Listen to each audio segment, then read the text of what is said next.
नमः शिवाय। ओम नमः शिवाय। ओम नमः शिवाय। नमः शिवाय।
विश्वनाथ भगवान की जय। महाकालेश्वर भगवान की जय। ओंकारेश्वर भगवान की जय। श्री विठ्ठलनाथ भगवान की जय। चंद्रभागा माता की जय। कुबेरेश्वर महादेव की जय। हर हर महादेव। हर हर महादेव। हर हर महादेव।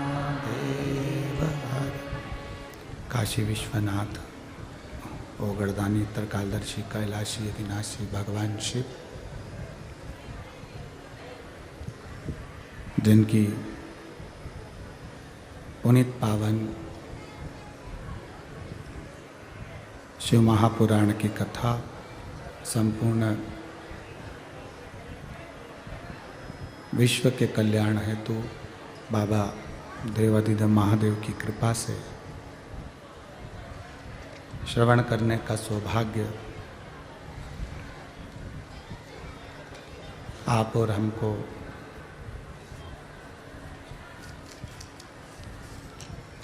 प्राप्त हुआ है। भगवान ओगरदानी त्रिकालदर्शी कैलाशी अविनाशी भगवान शिव, जो संपूर्ण विश्व का कल्याण करने वाले हैं, संपूर्ण जगत का उद्धार करने वाले हैं।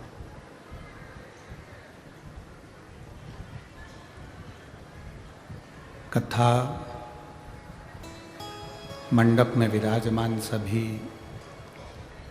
संत, साधु, गुरुजन, तपस्वी जन, साधक, उपासक, कीर्तनकार एवं श्री पंडरीनाथ भगवान के पावन चरणों का स्मरण करने वाले सभी संत, साधु, गुरुजन के पावन चरणों को नमन करते हैं। बढ़ाइए बाबा। हरि विट्ठल की पुनित पवित्र भूमि माँ चंद्रभागा जी का तट और ये पवित्र शिव महापुराण की कथा आप और हमको श्रवण करने का सौभाग्य मिला है।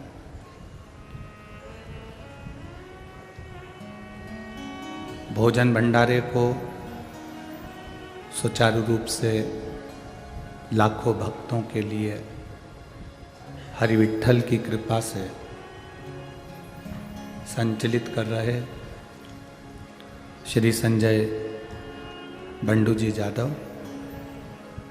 श्रीमती क्रांतिताई संजय जी जाधव, परभणी सांसद महोदय, जो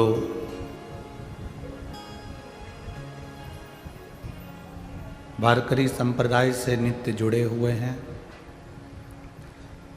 और प्रत्येक वर्ष वारी करने के लिए यहाँ पहुँचते हैं। एक प्रभु की कृपा, उदारता माननीय सांसद महोदय जी को हुई, जो उन्होंने इस पवित्र चंद्रभागा के तट पर शिव महापुराण के यजमान बनकर भोजन भंडारे की संपूर्ण व्यवस्था देखी है और करी है। श्री अभिजीत आंबाजी पाटिल, श्रीमती सुमित्रा अभिजीत जी पाटिल, हरि विट्ठल की कृपा से, माता पिता की कृपा से, कुछ माता के इनके पुण्य हैं जो ऐसे पुत्र को जन्म दिया जिस पुत्र ने एक बार में हाँ भरकर इस इतनी बड़ी कथा के यजमान पद का आनंद प्राप्त किया। मैं धन्यवाद देता हूँ अभिजीत आंबा पाटिल जी, सुमित्रा अभिजीत जी पाटिल जी पंढरपुर को, श्री दिनेश गणपति काबरा परिवार एरंडोल, जो शिव भक्ति में सदा लीन रहने वाले काबरा जी, हमेशा आपके चेहरे की स्माइल, आपके चेहरे की प्रसन्नता अच्छे अच्छे गुस्से वाले व्यक्ति को भी नम्रता सिखा देती है। ऐसा आपका भाव है और आपको भगवान ने यजमान पद दिया है, उसकी साधुता है। श्री स्वर्गीय हनुमान प्रसाद तिवारी जी, स्वर्गीय त्रिवेणी बाई तिवारी जी की स्मृति में तिवारी परिवार कारंजा, मैं आपको धन्यवाद देता हूँ जो आप इस पवित्र कथा के यजमान बने और जीवन को सार्थक कर रहे हैं, अपने पूर्वजों का उद्धार कर रहे हैं।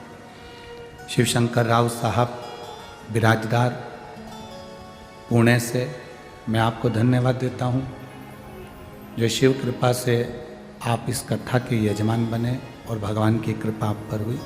स्वर्गीय हीरा जी पाटिल जी की स्मृति में छाया नीमा जी पाटिल द्वारा नेपा नगर से आप यजमान पद ग्रहण करें, आपको बहुत बहुत साधुवाद। शशिकांत अरविंद श्रीवास्तव बंटी कायस्थ जी साकरी से आप शिव महापुराण की कथा के यजमान बने, उसके लिए बाबा की कृपा आप पर सदा बनी रहे, बहुत बहुत साधुवाद। स्वर्गीय राजेंद्र परदेशी जी की स्मृति में सविता जी द्वारा अक्कलकोट से आप शिव महापुराण के यजमान बने, उसके लिए आपको बाबा की कृपा बनी रहे, बहुत बहुत साधुवाद, धन्यवाद। सभी यजमान परिवार के लिए एक बार जोरदार ताली बजाकर स्वागत, वंदन, अभिनंदन। प्रभु कृपा है, उसकी दया बिना संसार में कुछ नहीं हो सकता।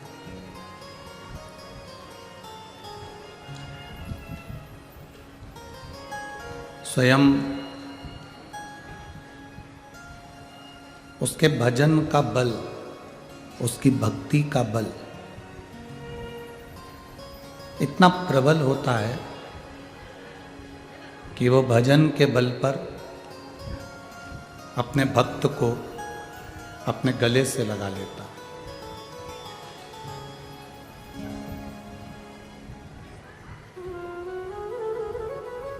भारत की भूमि के संतों ने अपने जीवन काल में करा क्या?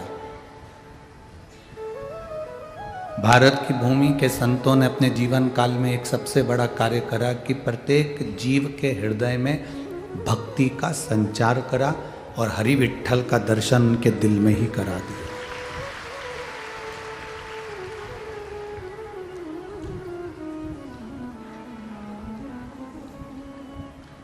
संत तुकाराम जी हों, संत नामदेव जी हों, संत ज्ञानेश्वर जी हों,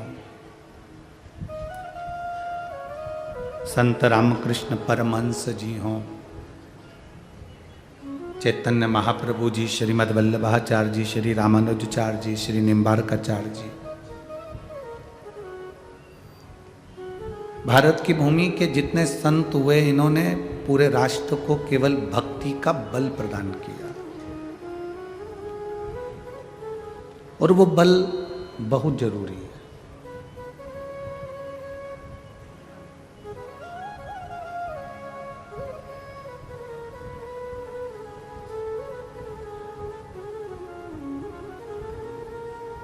जो हमने परमात्मा को दिया है वो परमात्मा ने हमको दिया है। मेरी जीजियों, पंढरपुर के मेरे जीजाओं, मेरी बेटियों, मेरी माताओं, मेरे भाई, मेरी बहन, इस संसार सागर में जन्म लेने के बाद हम जो दे रहे हैं वो हमको प्राप्त होना ही है।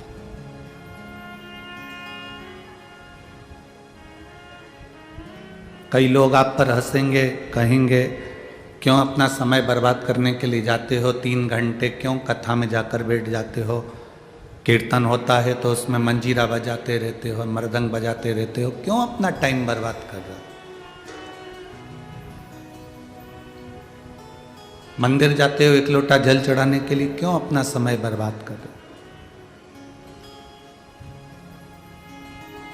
कई लोग आपको मिलेंगे और एक ही बात कहेंगे कि इसमें अपना समय बर्बाद मत करो, अपना काम करो।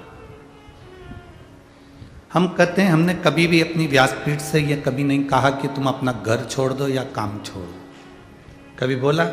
इस व्यासपीठ से आप लोगों ने इतनी कथा सुनी, कभी आपसे कहा कि अपना घर छोड़ दो या अपना काम छोड़ दो? खूब काम करो, अपने परिवार में रहो, अपने परिवार के साथ रहो, अपने कुटुंब नातेदार रिश्तेदारों के साथ रहो, मना नहीं है। पर संत नामदेव जी जैसे, संत तुकाराम जी जैसे, संत ज्ञानेश्वर जैसे, संत मुक्ताबाई जैसे, संत रामकृष्ण परमहंस जैसे, संत मीराबाई जैसे अपनी जिंदगी को जियो। घर में रहो, परिवार में रहो, और परिवार में रहकर भी भगवान का इतना भजन करते रहो कि हरि विठ्ठल तुम्हें गले लगाने के लिए आ जाए, इतनी भक्ति करते।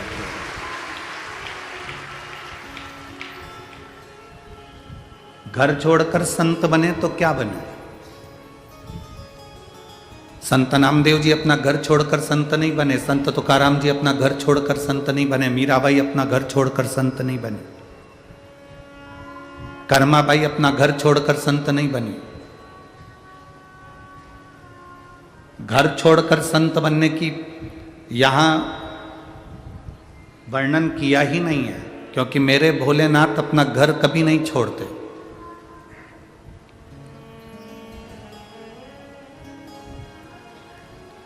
कई लोग कहते हैं हमने शंकर जी के लिए अपना घर छोड़ दिया। शंकर जी तुझे कहने के लिए आए थे कि तू घर छोड़। शिव कभी कहने के लिए नहीं आते कि तुम अपना घर छोड़ दो, तुम अपना परिवार छोड़ दो, तुम अपने कुटुंब छोड़ दो, तुम अपने रिश्ते छोड़ दो। शिव तो कहते हैं कि जैसे मैं अपने परिवार के साथ रह रहा हूं, गणेश जी मेरे साथ हैं, कार्तिकेय मेरे साथ हैं, अशोक सुंदरी मेरे साथ में है, पार्वती मेरे साथ में है, मेरी 5 लड़कियां जया, विषहरा, शामली बारी, दौतली, देव, सब मेरे साथ, मेरा पूरा परिवार है। शिव कहते हैं तुम्हें घर छोड़ने की जरूरत नहीं, तुम भी अपने परिवार के साथ रहो। शंकर कहते हैं जैसे मैं ध्यान में मग्न रहता हूं ऐसे घर में रहने के बाद भी तुम थोड़ी देर भगवान की भक्ति में मग्न रहो, इससे ज्यादा मुझे तुमसे कुछ नहीं चाहिए। घर छोड़कर संत बनना उत्तमता नहीं, परिवार छोड़कर संत बनना उत्तमता नहीं, अपनी बीवी बच्चों को छोड़कर, घर छोड़कर, परिवार छोड़कर चले जाना उत्तमता नहीं। अगर शादी करी है, विवाह करा है, परिवार में रह रहे हो तो पहले उनको संभालिए।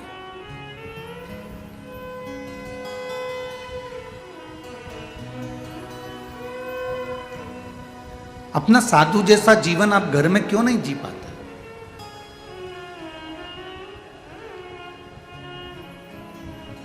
लाखों की संख्या में आप लोग पहुंचे हैं, कथा श्रवण कर रहे हैं। लाखों की संख्या में पहुंचने के बाद आपसे कभी किसी ने नहीं कहा होगा, ना किसी ने दबाव दिया होगा कि तुम्हें कथा सुनने चलना है। कोई ने प्रेशर भी नहीं दिया होगा कि तुम्हें कथा सुनना ही पड़ेगी।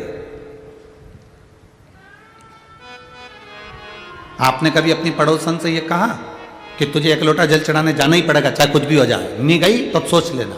कभी ऐसा कहा? अरे बोलो तो जम के। नहीं कहा ना। मतलब किसी को कोई प्रेशर नहीं है, किसी को कोई दबाव नहीं है। तुम्हारा मन पड़े तो 1 लोटा जल चढ़ाओ, तुम्हारा मन पड़े तो शिव महापुराण की कथा सुनो, तुम्हारा मन पड़े तो भगवान का दर्शन करो, तुम्हारा मन पड़े तो भजन करो। किसी पर कोई प्रेशर नहीं, कोई दबाव नहीं। क्यों? क्योंकि शिव महापुराण की कथा कहती है कि दबाव से कभी कोई काम नहीं होता। जिस बच्चे को माता पिता ज़्यादा प्रेशर देते हैं, पढ़ पढ़ पढ़ पढ़, वो बच्चा का दिमाग पढ़ने में नहीं लगता।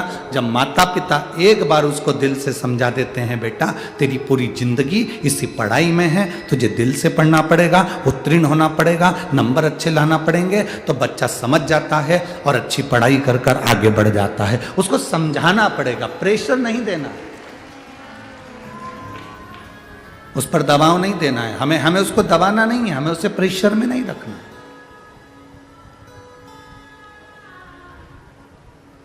जाओ भगवान की भक्ति करो, पर दिल से करो,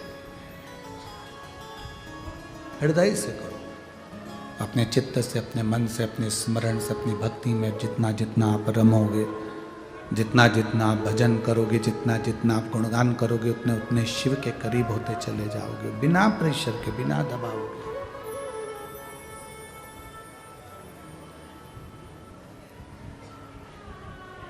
शिव कैलाश पर निवास कर रहे हैं, शंकर कैलाश पर रह रहे हैं। भगवान शंकर चाहे वो शमशान का निवास करें, चाहे वो कैलाश का निवास करें, पर उनकी भक्ति परमात्मा के प्रति एकदम दृढ़ है, एकदम दृढ़। संत नामदेव जी की एक भक्ति बड़ी दृढ़ थी। संत नामदेव जी का नियम था, एकादशी के दिन फलाहार करते थे और फलाहार कराते थे।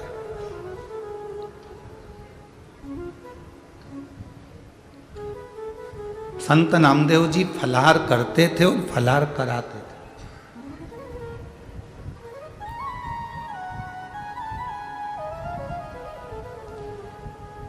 हम जैसा देते हैं वैसा हमारी जिंदगी में हमें प्राप्त होता है। अब संत नामदेव जी ने एक नियम बड़ा पक्का ले रखा था कि फलाहार करूंगा और फलाहार कराऊंगा। एकादशी पे मैं किसी को अन्न का दान नहीं दूंगा। पर वो भी जगत का पिता है, हरि विठ्ठल है, पांडुरंगा। कमर पर हाथ रखकर ऐसे नहीं खड़ा है।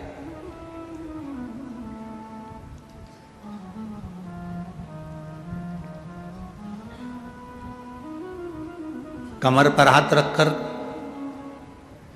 व्यक्ति कब खड़ा होता है?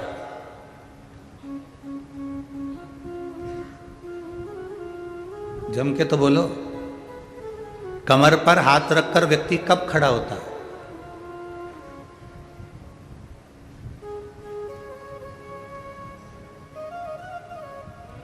जब उसको लगने लगता है, जब उसको यह महसूस होने लगता है कि अब तेरे पास में दुख आ ही नहीं सकता, प्रसन्न हो गया दुर्दुम्ब। इतना प्रसन्न, हाहाकार मचा दिया उसने, सारे देवताओं को त्रासी देने लगा।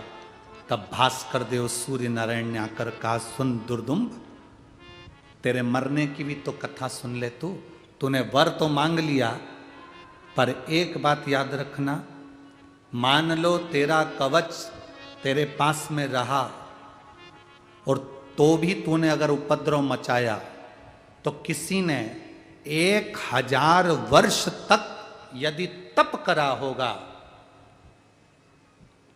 और वो स्थान, वो भूमि, जिस भूमि के लिए शिव और नारायण दोनों एक साथ बैठकर तप साधना करते हो, उस भूमि पर यदि किसी ने 1000 वर्ष तक तप करा होगा और उस तप करे हुए व्यक्ति चाहेगा तो तुझे एक क्षण में मार देगा, भले तेरे तन पर कवच क्यों ना पड़ा।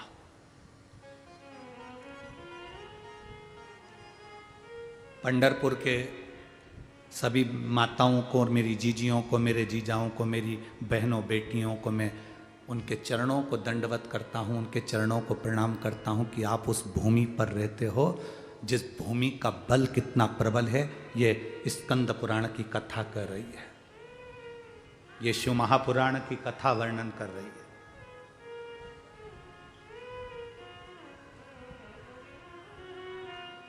आप जरा विचार करिएगा, अपने भीतर जरा उतारिएगा, शिव और नारायण की भूमि, उस भूमि पर जो 1000 वर्ष तक तप कर रहा होगा, उस भूमि का स्पर्श का आनंद कर रहा होगा, वो तुझे मार सकता। भगवान नारायण का अंश स्वरूप नर और नारायण, भगवान शंकर के अंश स्वरूप नर नारायण दो ऋषि भगवान हरि के शरीर से प्रकट हुए थे। वो ऋषि वन में, पर्वत पर, नदी के तट पर साधना कर रहे थे। साधना,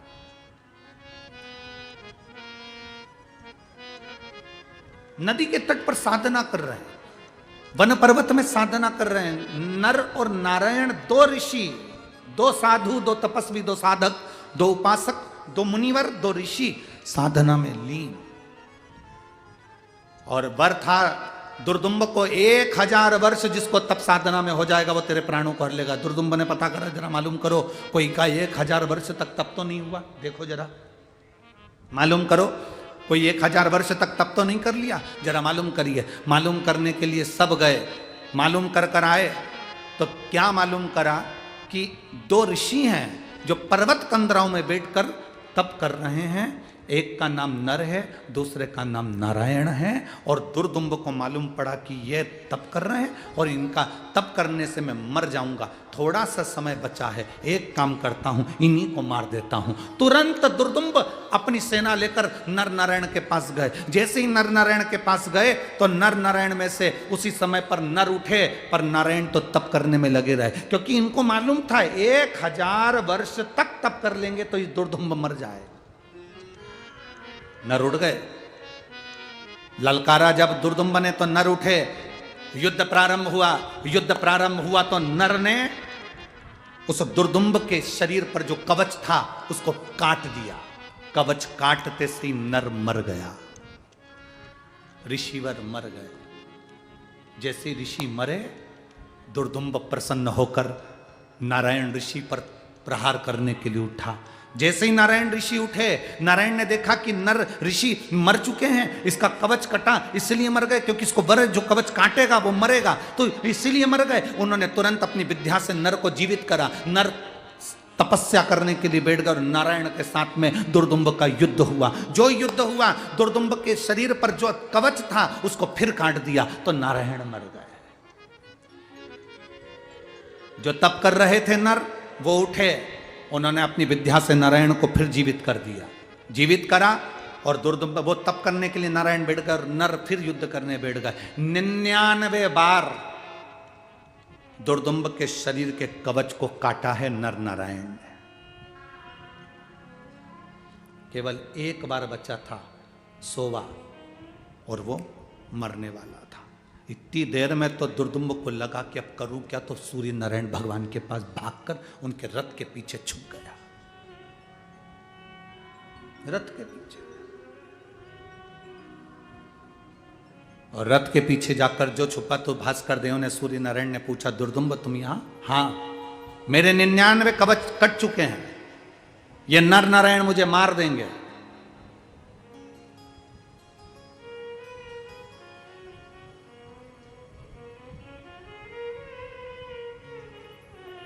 ये नर नारायण मुझे मार देंगे। केवल एक कवच बचा है, और वो कवच कटा कि मुझे मरना है, मुझे मरना है। सूर्य नारायण ने कहा, दुर्दुम्ब तुम्हारी मृत्यु तो निश्चित है, तुम्हें मरना तो पड़ेगा। नहीं, मैं मरना नहीं चाहता, मरना नहीं चाहता। ये हो ही नहीं सकता कि नहीं मरो तुम। पर एक बात बताओ प्रभु, आपने कहा था कि मुझे मारने वाला 1000 वर्ष तक तप करा होगा तो मारेगा, और ये नर नारायण ने पर्वत में, कंदराओं में, नदी के तट पर जो तप करा, इनको तो अभी तप करते करते मात्र 500 वर्ष, इनको तप करते करते 500 वर्ष हुए, तो इनका 1000 वर्ष कैसे हो गया? भगवान सूर्य नारायण ने उसी समय पर कहा, यदि आप लोग ताप्ती पुराण कभी स्मरण में आई हो, कभी ताप्ती नदी के तट पर जाएं, तो एक ताप्ती पुराण को यदि आप पढ़ेंगे तो उसमें भी इसका चरित्र मिलेगा। भास्कर देव सूर्य देवता ने उसी समय पर कहा, दुर्दुम्ब तुम कह रहे हो कि नर नारायण ने 500 वर्ष तप करा और मुझे मारने के लिए 1000 वर्ष की तप साधना चाहिए, तो मैं मरूंगा। तो भगवान भास्कर देव ने कहा, सुनो दुर्दुम्ब, ये नर नारायण सब दूर तप करने के बाद चंद्रभागा नदी के तट पर चले गए, और चंद्रभागा नदी के तट पर बैठकर इन्होंने एक बार मुख से हरि और हर का स्मरण करा, इसलिए इनको 1000 तप का बल प्राप्त हो गया। 1000 तप के बराबर बल प्राप्त हो गया। अपन क्या कर रहे हैं यहाँ चंद्रभागा नदी के तट पर? अपन कर क्या रहे हैं यहाँ बैठकर? हरि विठ्ठल का नाम ले रहे हैं, हर हर महादेव कह रहे हैं, श्री शिवाय नमस्तुभ्यम कह रहे हैं। हरि और हर दोनों की कथा का मेल कर कर शिव महापुराण की कथा को सुन रहे हैं। क्यों? क्योंकि हमने हमारी जिंदगी में कोई तप करा कि नहीं करा, व्रत करा कि नहीं करा, साधना करी कि नहीं करी, हमने यहाँ आकर वारी करी कि नहीं करी, हमने यहाँ परिक्रमा करी कि नहीं करी, हमने भोजन भंडारा करा कि नहीं करा, हमने किसी का मुंह झूठा कराया कि नहीं कराया, हमने यहाँ आकर कोई पुण्य कमाया कि नहीं कमाया। कम से कम हम इस चंद्रभागा नदी के तट पर हरि विठ्ठल की पवित्र भूमि पर एक बार भी बैठकर भगवान शंकर की कथा, हरि और हर की इस पवित्र कथा को यदि सुन लेंगे तो हमारे को 1000 गुना फल अपने आप प्राप्त हो जाएगा। हमें कहीं जाने की जरूरत नहीं। 1000 गुना फल केवल इस भूमि के ऊपर, अगर आपका पांव इस जमीन पर भी पड़ गया तो उसका फल प्राप्त हो जाता है।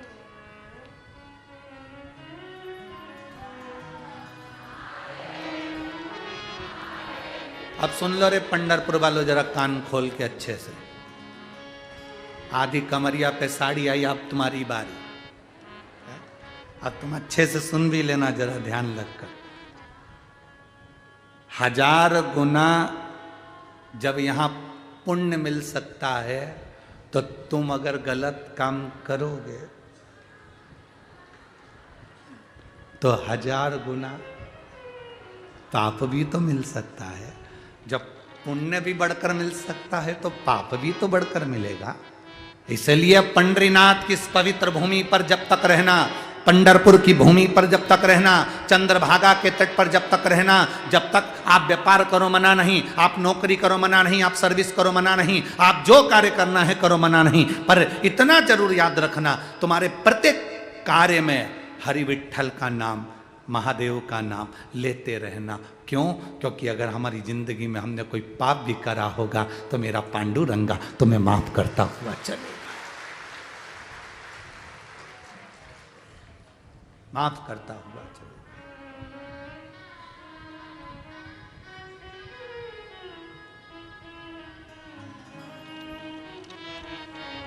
महाराज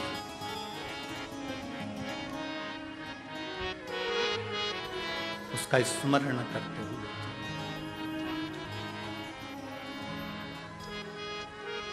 मेरे विठ्ठल मेरे गिरधर तेरे दरबार आया। ये भीतर, आपके भीतर भाव जागृत होते हुए उस परमात्मा से अपने हृदय से कहते, मेरे विठ्ठल मेरे गिरधर तेरे दरबार आया। मेरे विठ्ठल तेरे दरबार आया। मेरे विठ्ठल मेरे गिरधर तेरे दरबार आया। मेरे विठ्ठल मेरे गिरधर तेरे दरबार आया। रखना मेरी भी तुम लाज तेरे दरबार आया। रखना मेरी भी तुम लाज तेरे दरबार आया। मेरे विठ्ठल मेरे गिरधर तेरे दरबार आया। मेरे विठ्ठल मेरे गिरधर तेरे दरबार आया। भगवान पांडुरंगा की इस भूमि पर जब तुम पांव रखो, चरण रखो, तो उससे कहते हुए दिल से भाव से उसे प्रार्थना करो। यदि यहाँ आने के बाद में हमारा पुण्य 1000 गुना बढ़ सकता है, तो यहाँ आने के बाद हम अगर कोई बेकार काम करते हैं, गलत काम करते हैं, तो हमारा पाप भी तो 1000 गुना बढ़ सकता है। हमारा पाप भी तो 1000 गुना बढ़ेगा, हमारा पाप भी तो 1000 गुना जाएगा। अच्छा करो, सत्यम शिवम सुंदर। अच्छा करो, अच्छा मिलेगा। श्रेष्ठ करो, श्रेष्ठ मिलेगा।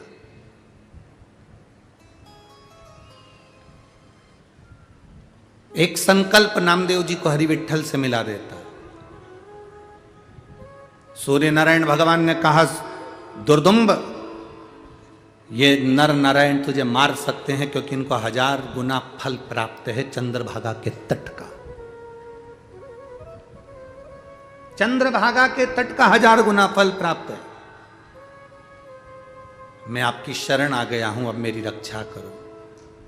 जैसे ही नर नारायण को क्रोध आया और उसको मारने के लिए आतुर हुए, सूर्य नारायण ने नर नारायण के हाथ जोड़ लिए, आप इसको मत मारो, मैं आपके हाथ जोड़ता हूं, क्योंकि ये मेरी शरण में आ गया। और मेरी शरण में आने वाले को राम, मेरी शरण में आने वाले को मैं मरता हुआ नहीं देख सकता। ये मेरी शरण में है, आप इसे मत मारो, आप इसे छोड़ो।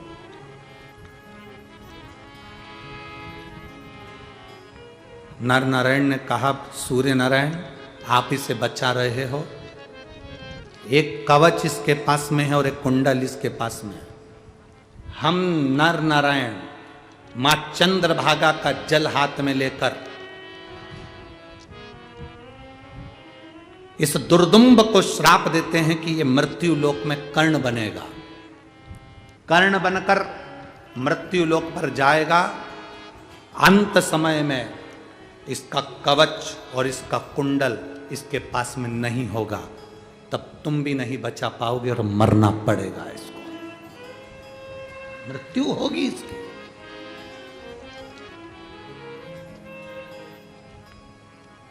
जब राजा कर्ण बने, इंद्रदेव ने उसका कवच और कुंडल दोनों मांग लिया, शरीर पर कुछ नहीं रहा, तब उसके प्राण छूट गए।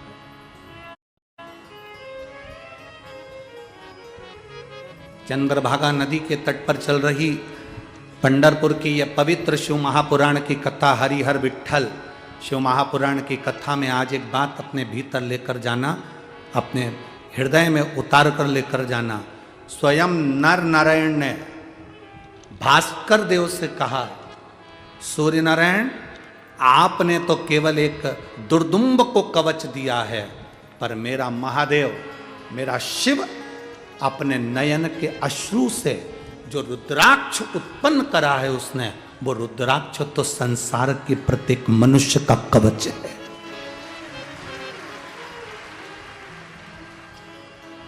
केवल रुद्राक्ष की महत्वता शिव महापुराण में नहीं, रुद्राक्ष की महत्वता स्कंद पुराण में भी है, रुद्राक्ष की महत्वता लिंग पुराण में भी है, रुद्राक्ष की महत्वता कुर्म पुराण में भी है, रुद्राक्ष की महत्वता हर पुराण के अंदर, चाहे तुम देवी भागवत पढ़ लो उसमें भी रुद्राक्ष की महत्वता मिलती है। रुद्राक्ष की महत्वता तुम जितनी जितनी जहां जहां पढ़ोगे हर कथा के अंतर्गत तुम्हें मिलेगी। स्वयं नर नारायण ने सूर्य नारायण से कहा, भास्कर देव आपने तो केवल दुर्दुम्ब को कवच दिया है, पर मेरे शंकर ने अपने नैन अश्रु से जिस रुद्राक्ष को उत्पन्न करा, वो रुद्राक्ष संपूर्ण विश्व के जीव के लिए कवच है। जिसके हृदय में, जिसके कंठ में, जिसके कंठ के अंदर भुजा पर जिसके रुद्राक्ष होता है, उसकी कवच स्वयं शिव बनकर चलते हैं और उसकी रक्षा शंकर करते हैं।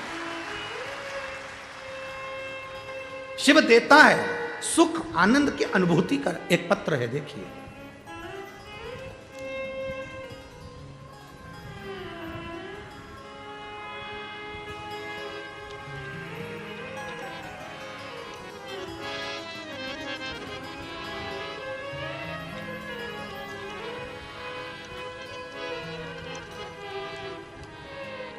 सभी लोग पत्र जो आप लिखते हैं, आपका लिखा हुआ पत्र जो यहाँ पढ़ा जाता है, उस पत्र को आप लोग भी टीवी पर, एलईडी पर, मोबाइल पर पढ़ सकते हैं। जो पत्र लिखता है वो अपना मोबाइल नंबर और एड्रेस, नाम सब लिख कर भेजता है। आप उस पत्र को, क्योंकि आपका लिखा हुआ पत्र है, आपको समर्पित है। हम तो केवल यहाँ से आपके इस पत्र का वाचन करते हैं, पढ़ते हैं, जिससे आपने जो लिखा वो जनमानस को मालूम पड़े। एलईडी पर, स्क्रीन पर, टीवी पर पत्र को पढ़ सकते हैं। बाबा के चरणों में दंडवत, कोटि कोटि प्रणाम। मेरा नाम सो दीपाली नरेंद्र शोलके, मुकाम पोस्ट सस्ती, तहसील पातुर, जिला अकोला। कहीं बैठी हैं? कहीं बैठी हैं? मेरा नाम सो दीपाली नरेंद्र शोलके, मुकाम पोस्ट सस्ती, तहसील पातुर, जिला अकोला। कहीं बैठे हो तो हाथ हिला सकती हैं। दिख गई क्या? अच्छा ठीक है, हाथ हिला दो एक बार। ठीक है। एक लोटा जल और एक बेलपत्री का क्या गुरुदेव वर्णन करूं मैं। मेरे भाई मनोज हरि भाऊ, भाल तिलक, मुकाम पोस्ट सांगरुद, जिला अकोला, महाराष्ट्र। इनको बगल में एक गठान हो गई थी। 25/5/2022 को अकोला के ओजोन हॉस्पिटल में उनका ट्रीटमेंट किया गया। रिपोर्ट में कुछ भी नहीं रहा। फिर वापिस भैया घर आ गए। कुछ दिन बाद वो गठान इतनी बढ़ गई कि पूरा हाथ सूज गया। हाथ बहुत, एक हाथ 15 किलो का हो गया, इतनी बड़ी गठान हो गई। तब तकलीफ बढ़ गई। हम उनको सेवाग्राम कस्तूरबा गांधी हॉस्पिटल में लेकर गए। वहाँ गांठ का जांच कराया तो जांच में मालूम पड़ा कि उनको कैंसर हो चुका है और कैंसर का प्रमाण इतना बड़ा था कि वो 4th स्टेज का कैंसर था। डॉक्टरों को भी समझ में नहीं आ रहा था कि करें क्या, अब करना क्या है। डॉक्टरों को उन्होंने दवाइयाँ देना प्रारंभ करी और उन्होंने कहा कि ऑपरेशन और कीमो ये सब चीज़ों का क्रम रहेगा। तब हमारी एक परिचित ने कहा कि आप शिव महापुराण की कथा सुनना प्रारंभ करो। 1 लोटा जल, 1 बेलपत्री का जो वर्णन है गुरुदेव वो गलत नहीं है। डॉक्टर अपना इलाज कर रहे थे, हमने शिवजी पर जल चढ़ाना प्रारंभ करा, जल लाकर अपने भाई को देना प्रारंभ करा। 1 बेलपत्री हम चढ़ी हुई शिवजी की चढ़ी बेलपत्री हमारे भाई को देने लगे और उसको खिलाना प्रारंभ करा। अब हमारा मन नहीं था कि हम इस हॉस्पिटल में दिखाएं, हम उनको नासिक लेकर गए और नासिक के हॉस्पिटल में जब उनकी जांच कराना प्रारंभ करी तो बाबा की कृपा से सारी रिपोर्ट नील आ गई और हमारे भाई को कैंसर नहीं निकला। ये शिव की कृपा। बहन बधाई आपको बहुत बहुत। श्री शिवाय नमस्तुभ्यम। बैठिए। हर हर महादेव। शिव तत्व इसी को कहते, शंकर ओघड़ी इसी को कहते। और तेरी कृपा बिना ना हिले एक भी अणु, लेते हैं श्वास तेरी कृपा से। बखान क्या करूं मैं राखों के ढेर का, चपटी भभूत में है खजाना कुबेर का। हे गंगधार मुक्ति द्वार ओंकार तू, भोले ओंकार तू। आयो शरण तिहार शंभु तार तार तू। एक हमारा विश्वास, एक हमारा भरोसा, एक हमारी दृढ़ता मूल है।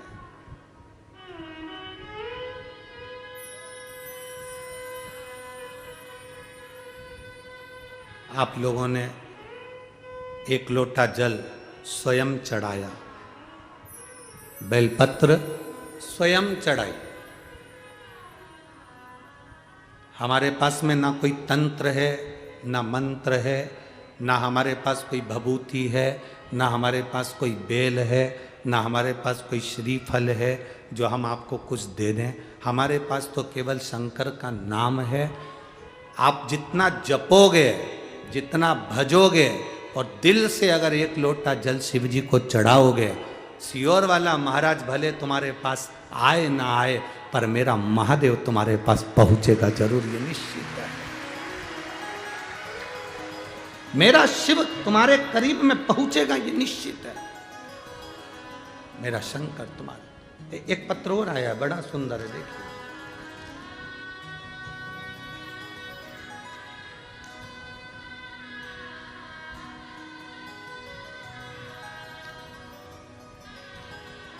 श्री देवी संजीव रेड्डी,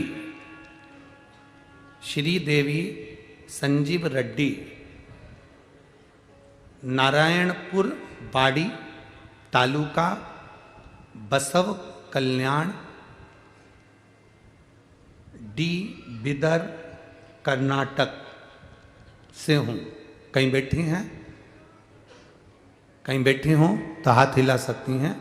श्री देवी संजीव रेड्डी, नारायणपुर वाड़ी, तालुका बसव कल्याण, डी बिदर, कर्नाटक से हूँ। कहीं बैठी हो तो अपना हाथ हिला सकती हैं। कर्नाटक से आई। मैं बाबा क्या वर्णन करूं, मेरी शादी को 23 साल हो गए थे। मेरी गोद सुनी थी। बच्चे का आप पत्र पढ़ेंगे, उसमें लिखा है मेरी शादी को 23 साल हो गए थे, मेरी गोद सुनी थी, बच्चे की आस छोड़ दी थी। मेरे पति तो ये कहते थे कि अब हम जिंदगी भर बांझ ही रहेंगे, संतान नहीं होगी।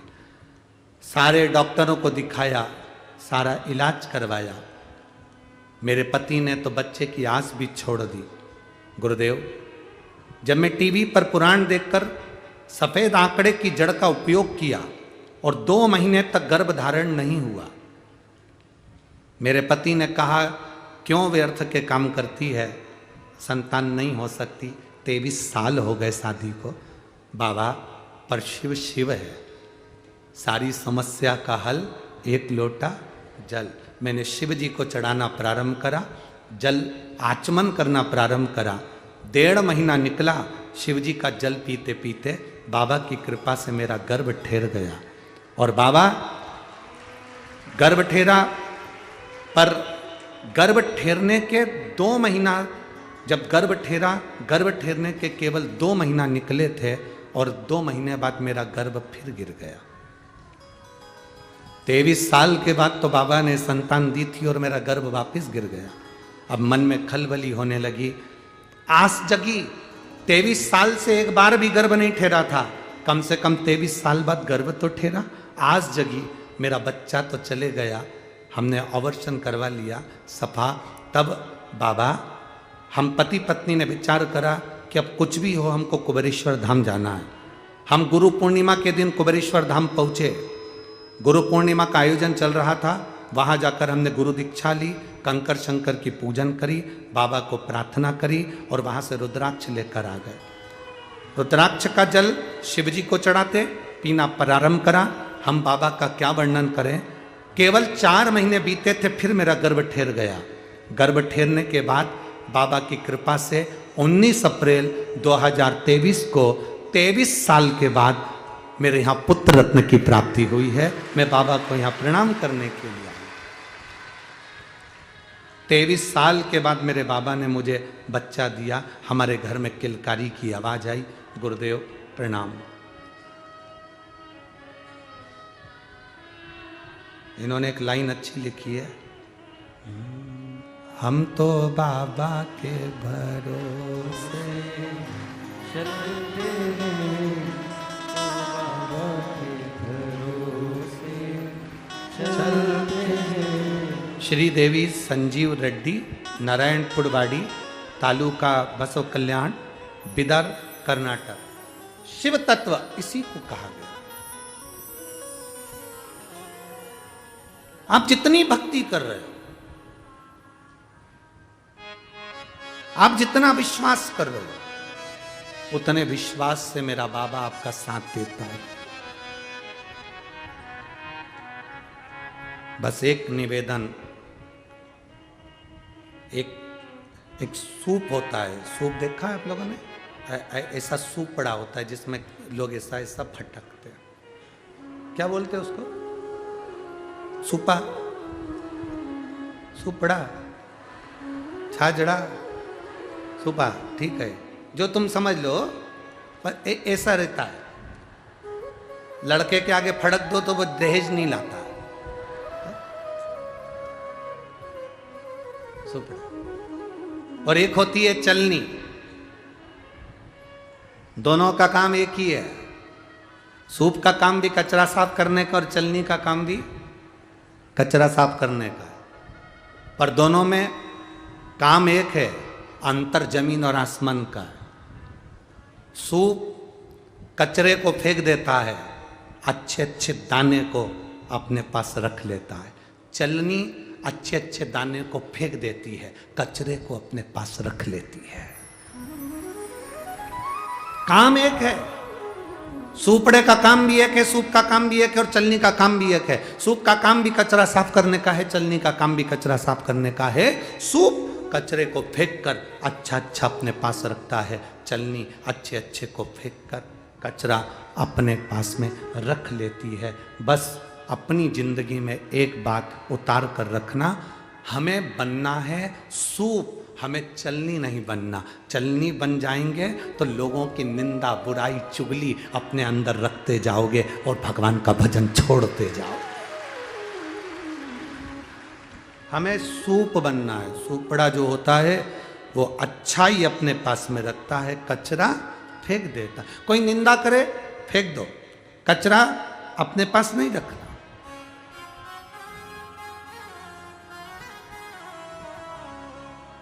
कितने कान दिए भगवान ने?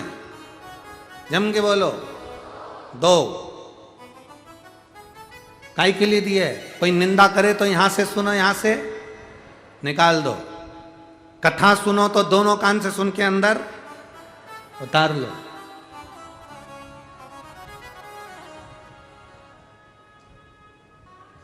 अरे कान दिए रे तूने दाता बन के, कान दिए रे तूने दाता बन के, और बिना कान की भेज देते तो एकदम प्लेन।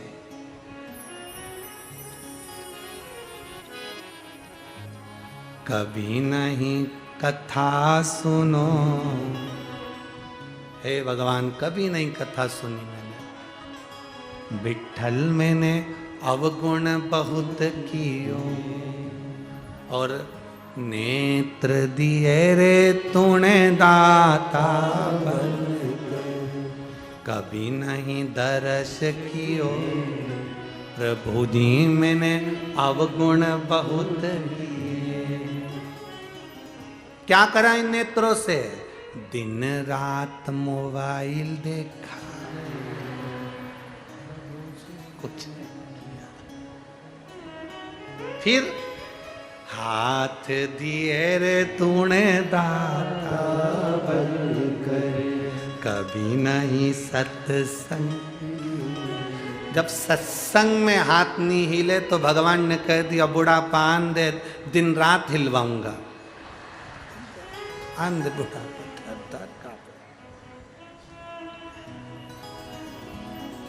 फिर इन हाथों से करा क्या? अरे कोरा कोरा कागज काली काली शाही, 10 का 20 कियो दयालु मैंने अवगुण बहुत। हाथों से केवल एक काम करा, 10 था 20 करा, 20 था 40 करा, 40 50 60, बस यही करते रहे। पूरी जिंदगी जोड़ा, पूरी जिंदगी जोड़ा। भोजन भी टाइम पर नहीं करा, कपड़े भी नहीं सिलवाए। दीपावली पे दिवाली आई, घर के लोगों ने कपड़े लिए और इससे कहा ले ले, मेरे पास टाइम नहीं है, फुर्सत नहीं। इतना कमाने में व्यस्त रहा, इतना कमाने में व्यस्त रहा, कुछ भी जिंदगी का कोई आनंद ले ही नहीं पाया। पत्नी कहती रही अपने गांव में कथा हो रही है, 10 किलोमीटर दूर, 50 किलोमीटर दूर, 100 किलोमीटर दूर, चलो ना कथा सुनने चलते। फुर्सत नहीं है, फुर्सत नहीं है, फुर्सत नहीं है, फुर्सत नहीं है। और मालूम पड़े फिर एक दिन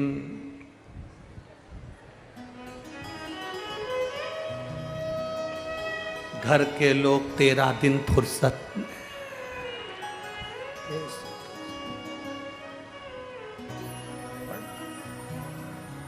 इतना बड़ा फोटो, सिर पे पल्लू, स्माइल, माला डली, फोटो में तुम मुस्कुरा रही। थोड़ी देर में बहू आई, खीर पूड़ी तोड़ी, गोबरी में छोड़ी, थोड़ी सी खीर पूड़ी तुम्हारे फोटो में, तुम स्माइल देती रह गई। पंखा चल रहा था, सास की माला हिल रही थी, बहू खुश होके बोली अम्मा खुश हो रही है। माला इसलिए हिल रही है, अम्मा कह रही हम भी जोड़ जोड़ के मर गए, अभी भी मौका है, पंढरपुर कथा चली जा। हम भी जोड़ जोड़ मर गए, यही पढ़ा रही है। एक से बढ़कर एक साड़ी पूरी अलमारी में धरी रही। हमेशा सोचती थी देवर के लड़के की शादी में पहनूंगी, देवरानी की शादी, देवरानी लाऊंगी तब पहनूंगी देवर की शादी में। उससे पहले ही निपट गई, अब ऊपर क्या पहनूं। मैंने तो कहा था यमराज से भी वंश मोर, एक बार फिर से छोड़। यमराज भैंसे से मुझे बांध के ले गया, खूब धोया। इतना तो हमने वॉशिंग मशीन में कपड़ा नहीं धोया जितना यमराज ने हमें धोया, इतना धोया। इसीलिए कह रहे पहचान अच्छे से कर लो, रिश्तेदारी अच्छे से कर लो। जितनी रिश्तेदारी तुम्हारी है वो सब यहीं छूटने वाली है। और जिसने एक लोटा जल महादेव को चढ़ाया उसका जो रिश्ता जुड़ा वो आखिरी तक काम आया, अंत समय। और अंत समय प्रभु और वचन दिया तो निभाना पड़ेगा। दीनानाथ थोड़ी देर चुप हो जाओ, पहले इनकी तो सुनो ये क्या बोल रही। तुम लोग तो बोलो जरा, अंत सा। आवाज नहीं आ रही, जरा जम के। वचन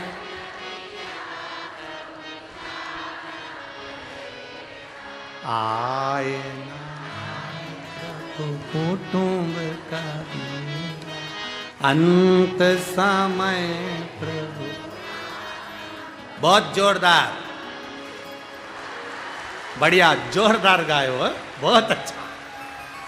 बोल बम का नारा है सारी समस्या का हल,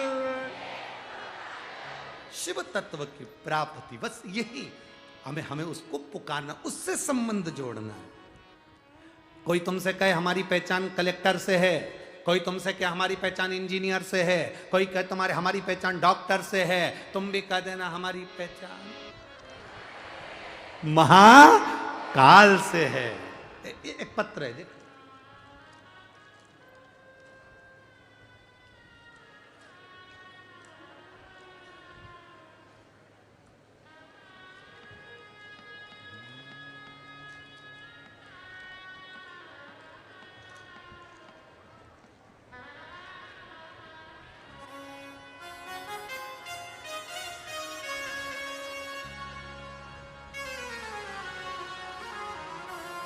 अजीत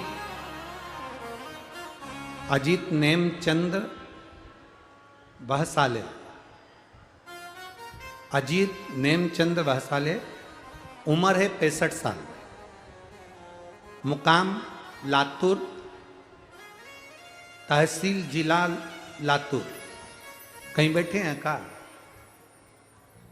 कहीं बैठे हो तो हाथ हिलाइएगा। अजीत नेमचंद बहसाले, उम्र है 65 साल, मुकाम लातूर, तहसील जिला लातूर। इन्होंने लिखा है, आप स्वयं पढ़ो ना, आप कहीं बैठे हैं? अच्छा दिख गया, हाथ हिला दो एक बार। ठीक है, दिख गए, ठीक। इन्होंने पहले पत्र, आप ऊपर पढ़ो। ए गुरुदेव, हमारा पत्र जरूर पढ़ना। शंभू, पत्र पढ़ाओ और डराओ, ठीक है।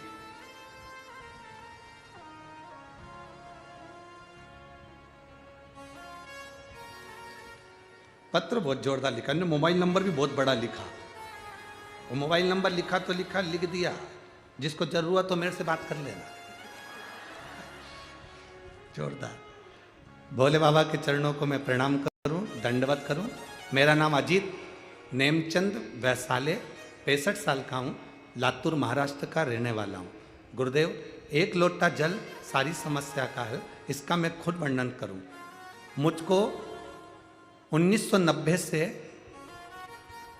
दमा, खांसी, एक टीवी जैसा लक्षण का वर्णन उसमें बताया गया। टीवी, दमा, खांसी, सर्दी, वायुगोला, बहुत सारी बीमारियां 1990 से रही। बड़े दवाखाने में मेरा इलाज चलता था, डॉक्टर एमडी थे। मेरा इलाज, मुझे पंप लेना पड़ता था, चल नहीं पाता था क्योंकि बीमारी बहुत बड़ी थी। एक कदम भी मेरा चलना मुश्किल था। दमा, खांसी इतनी उठती थी कि 2 कदम भी नहीं चल पाते थे। गुरुदेव, सारे डॉक्टरों का इलाज चला, पर आपने जो कथा करी ना, उसमें हमें एक डॉक्टर का पता बता दिया। उसका नाम है भोलेनाथ।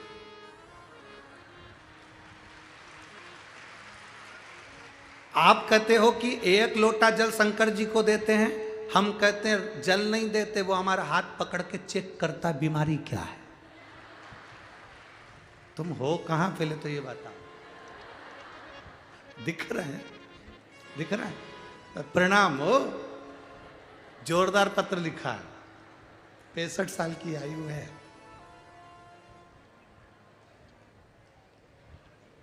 हम शिव जी को जल चढ़ाते हैं, ऐसा लगता है भोलेनाथ हमारी नाड़ी देख रहा है। गुरुदेव, बाबा की कृपा का मैं क्या गुणगान करूं। भोले बाबा की दवा है 1 लोटा जल, 1 बेलपत्री, और तीसरे नंबर पर दवा है शंकर की कथा। जिसने ये 3 दवा ले ली, जल, बेलपत्र और कथा, वो ठीक हो ही जाता। गुरुदेव, मैंने पुणे की कथा सुनी थी, पूना की 5 दिन की। मैं बाबा का क्या वर्णन करूं। आज मेरे बाबा ने मेरे दमा की बीमारी, श्वास की बीमारी, मेरा पंप और मेरी गोलियां सब बंद करवा दी। मैं अच्छा हूं और स्वस्थ हूं। मैं बाबा को नमन करने आई। हर हर प्रणाम। श्री शिवाय नमस्ते।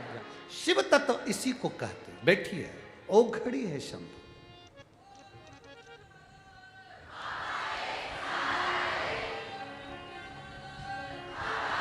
शिव तत्व की प्राप्ति, आपका विश्वास जितना दृढ़ होता है उतना शिव करीब में होता है, उतना शिव। मेरे विठल मेरे गिरधर,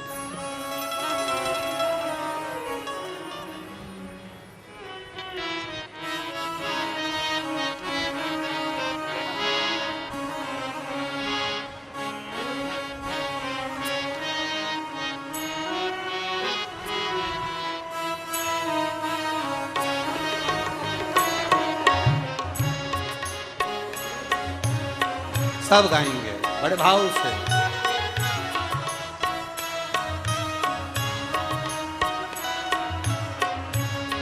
मेरे विठल मेरे गिरधर, तेरे दरबार आया हूँ। मेरे विठल मेरे गिरधर, तेरे दरबार मेरे विठल मेरे गिरधर, तेरे दरबार आया हूँ। मेरे विठल मेरे गिरधर, तेरे दरबार आया हूँ। तेरे दरबार आया हूँ, तेरे दरबार आया हूँ। तेरे दरबार आया हूँ, तेरे दरबार आया हूँ। तेरे दरबार आया हूँ, तेरे दरबार आया हूँ। तेरे दरबार आया हूँ, आओ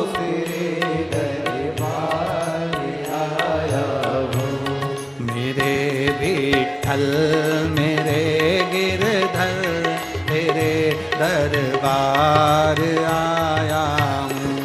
मेरे विठल मेरे गिरधर, तेरे दरबार आया हूँ। मेरे विठल मेरे गिरधर, तेरे दरबार आया हूँ। मेरे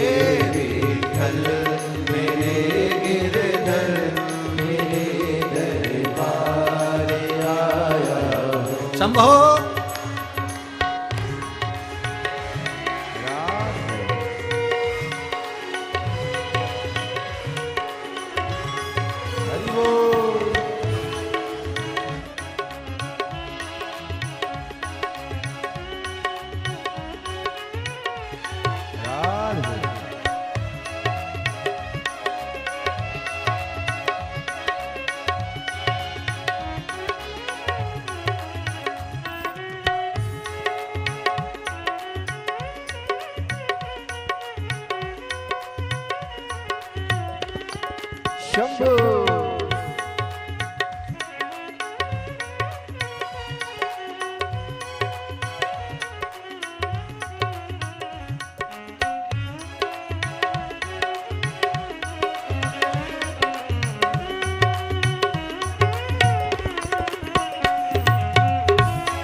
राधे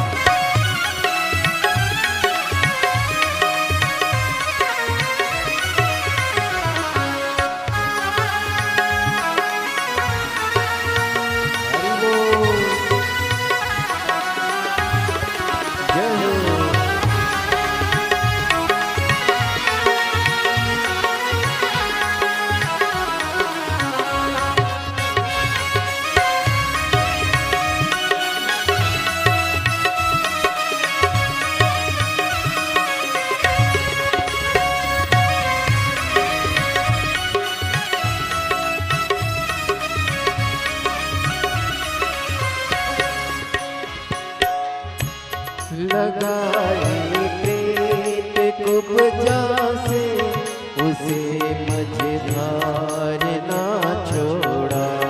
लगाए प्रीत कुब्जा से उसे मझधार ना छोड़ा। लगाए प्रीत कुब्जा से उसे मझधार ना छोड़ा। लगाई प्रीत कुब्जा से उसे मझधार ना छोड़ा। मुझे भी पार लगा देना तेरे दरबार आया हूँ। मुझे भी पार लगा देना तेरे दरबार आया हूँ। मेरे विठ्ठल मेरे गिरधर तेरे दरबार आया हूँ। मेरे विठ्ठल मेरे गिरधर तेरे दरबार आया हूँ। तेरे दरबार आया हूँ। तेरे दरबार आया हूँ। तेरे दरबार आया हूँ। तेरे दरबार आया हूँ। तेरे दरबार आया हूँ। तेरे दरबार आया हूँ। तेरे दरबार आया हूँ। तेरे दरबार आया हूँ। मेरे विठ्ठल मेरे गिरधर तेरे दरबार आया हूँ। मेरे विठ्ठल मेरे गिरधर तेरे दरबार आया हूँ।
कमी ना हो मेरे मन में तेरी भक्ति की सेवा में।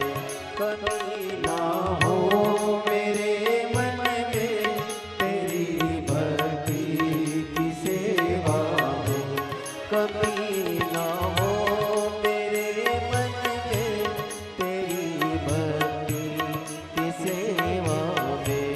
कमी ना हो मेरे मन में तेरी भक्ति की सेवा में।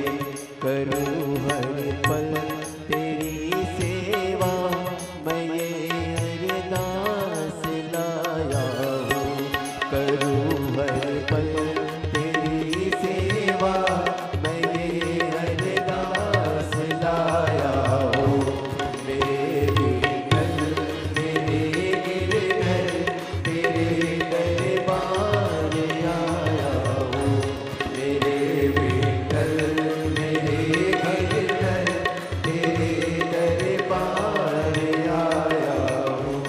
तेरे दरबार आया हूँ, तेरे दरबार आया हूँ, तेरे दरबार आया हूँ, तेरे दरबार आया हूँ। तेरे दरबार आया हूँ, तेरे दरबार आया हूँ, तेरे दरबार आया हूँ, तेरे दरबार आया हूँ।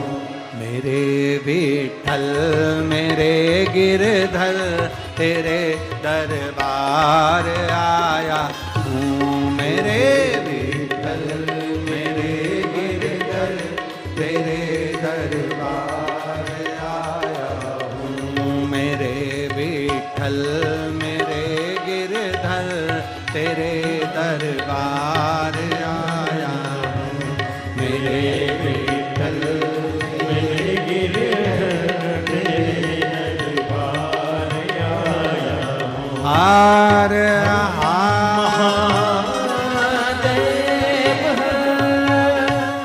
अपने स्थान पर बैठकर भगवान देव अधिदेव महादेव से अपने मन की बात बड़े भावों के साथ दिल से हृदय से भगवान शिव से अपने भावों को अपने मन से बाबा से प्रार्थना करिए। जहाँ जगह मिले वहाँ बैठकर भगवान देव अधिदेव महादेव से प्रार्थना करिए।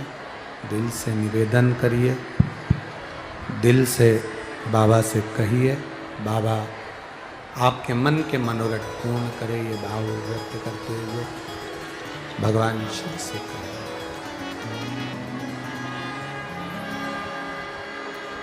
श्री शिवाय नमस्तुभ्यं।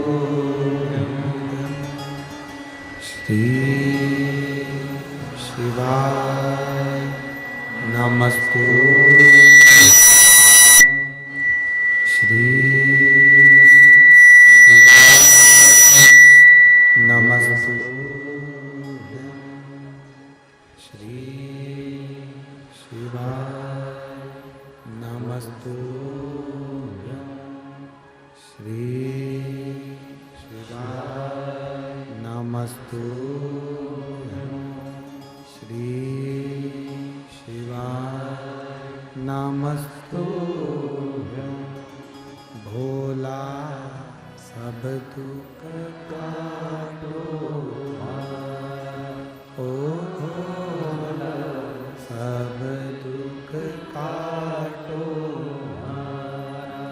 शिव शंकर जपो तेरी माला, भोले बाबा जपो तेरी माला।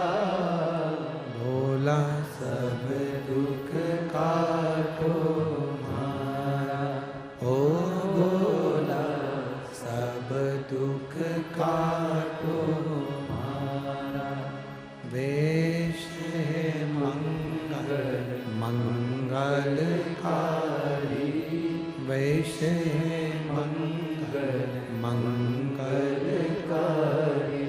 शमशान वासी हमारा,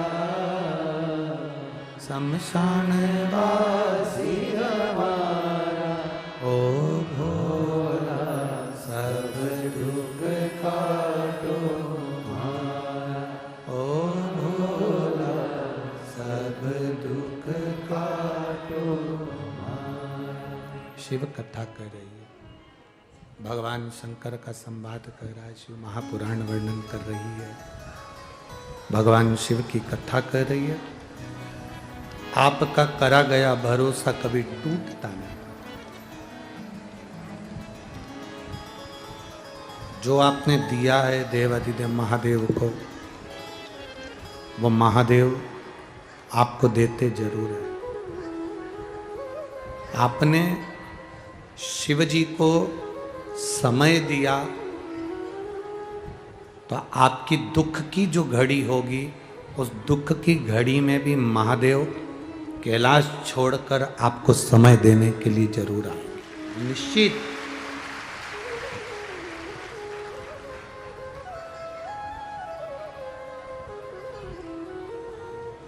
सती मैया, हे बाबू, सती मैया और पार्वती मैया दोनों में अंतर है।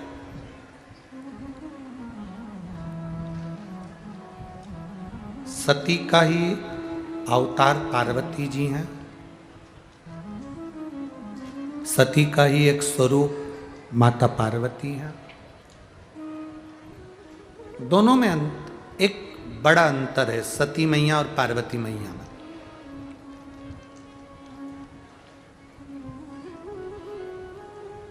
कौन सा अंतर बड़ा है सती और पार्वती में?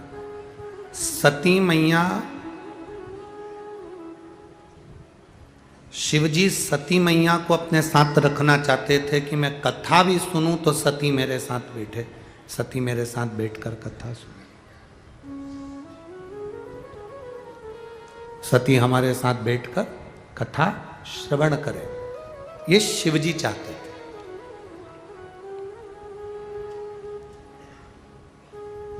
पर सती मैया बैठकर कथा नहीं सुनना चाहती थी, उनका मन कथा में था ही नहीं, उनका चित्त कथा में लगा ही नहीं।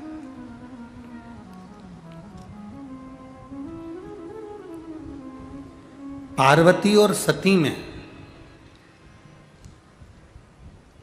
माता सती में और पार्वती में बड़ा अंतर है।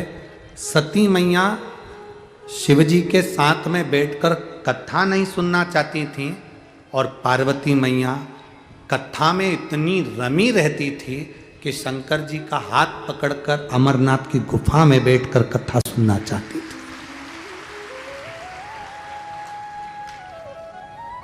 वो अमरनाथ की गुफा कथा का स्थल है, अमरनाथ की गुफा।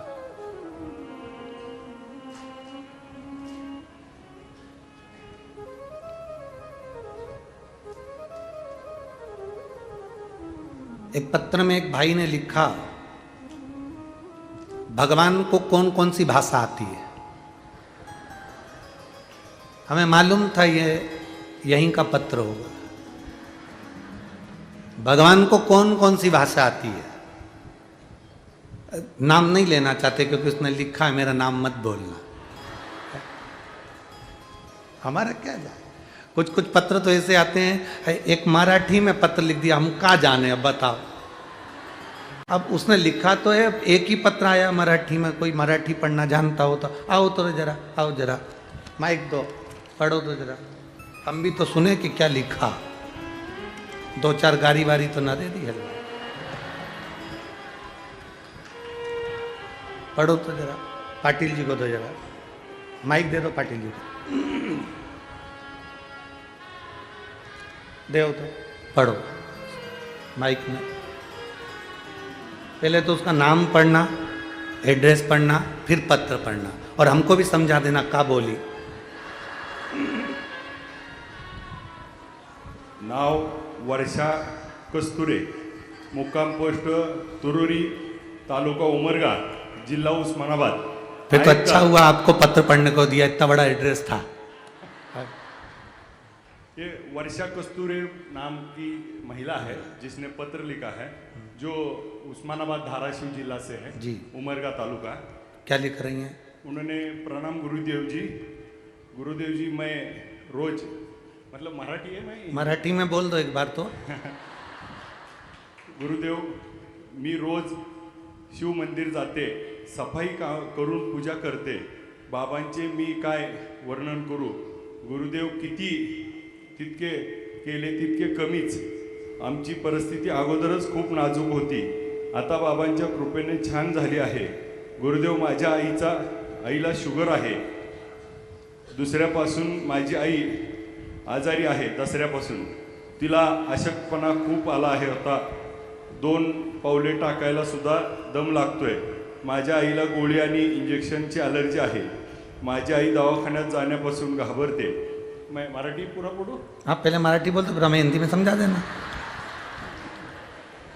मी सगळे भार भोळेबाबांच्या सोपवले आहे, दररोज मी भोलेबाबाला प्रार्थना करत होते, माझ्या आई वडिलांचे निधन झाले, मला आईशिवाय दुसरे, वडिलांचे निधन झाले, मला आईशिवाय दुसरे कोणी नाही, याशिवाय एक भाऊ आहे, मी रोज शिवमंदिरात पूजा करते, एक बेलपत्र आशीर्वाद म्हणून देते होते, तीर्थ पिण्यास देते, दिवाळीनंतर आई दवाखान्यात नेले होते, सर्व रिपोर्ट नॉर्मल आले, मी बाबांना प्रार्थना केली, 7 दिवस कथा ऐकण्यास येते, बाबांची कृपा झाली, भोले बाबा नौकरी सबसे बड़ी है, नौका आपकी बड़ी है, सब मेरे भोले खरी तेरी बात है। नौकरी सबसे बढ़िया सबसे खरी। अब हिंदी में समझा देना जरा था। समझा दो। उनकी माँ जी बीमार थी हाँ। दसरे से, हाँ। तो उन्होंने बेलपत्र और इसका पूजन किया, तो दिवाली से अभी सबकी नॉर्मल रिपोर्ट आ गया और अब बस आप समझ गया, समझ गया वो। नाम वर्षा कस्तूरे, मुकाम पोस्ट उन्होंने बता दिया था, तहसील भी बता दी थी, जिला याद है उस्मानाबाद, ठीक है, और मोबाइल नंबर भी लिखा है। कहीं बैठी हैं कहा? अच्छा ठीक है, दिख गई हो, हिंदी में लिख देते तो कहा जा रहा था। शंभु शिव कृपा।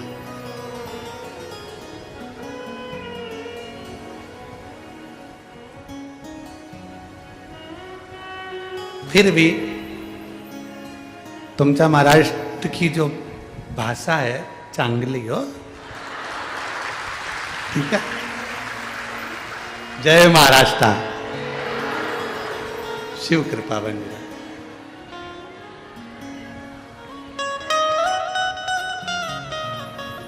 शिव कथा कर रही है, शिव बाबा की कथा वर्णन कर रही है।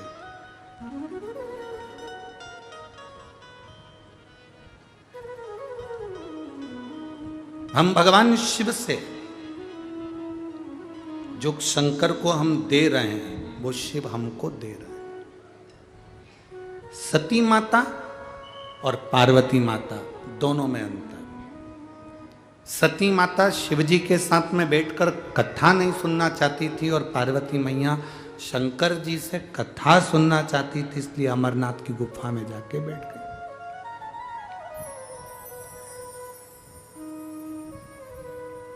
सती मैया का जीवन समाप्त होता है एक यज्ञ के कुंड में, उनके प्राण वो छोड़ देती हैं और एक कोयल की योनि प्राप्त कर लेती हैं। आषाढ़ के 2 अधिक मास आते हैं तब वो कोयल की योनि से छूटती हैं, फिर पार्वती की योनि प्राप्त कर लेती हैं। बहुत अंतर है। किसी किसी को कथा में रस आता है तो वो कथा सुनना पर, जैसे एक भाई ने लिखा जो 65 साल के थे, उन्होंने कहा कि 3 दवाएं शंकर जी की, पहला 1 लोटा पानी, दूसरा बेलपत्र और तीसरा शंकर जी की कथा। ये औषधि, उनकी बुद्धि से उन्होंने लिख दिया ये औषधि है, ये औषधि।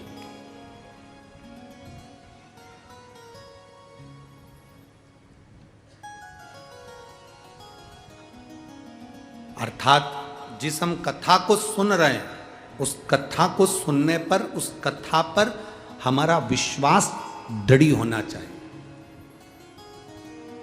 सती मैया ने कुंभज ऋषि के घर में, उनके आश्रम में जाकर कथा सुनी भगवान शंकर के साथ, पर सती का मन विश्वास दृढ़ नहीं हो पाया। क्या ये राम है जो अपनी पत्नी के लिए रो रहा है? ये तुम्हारे इष्ट देव हैं? मतलब विश्वास पक्का नहीं हो पाया। हम में से कई लोग ऐसे हैं जो शिव महापुराण की कथा सुनते तो हैं पर भरोसा पक्का नहीं कर पाते हैं।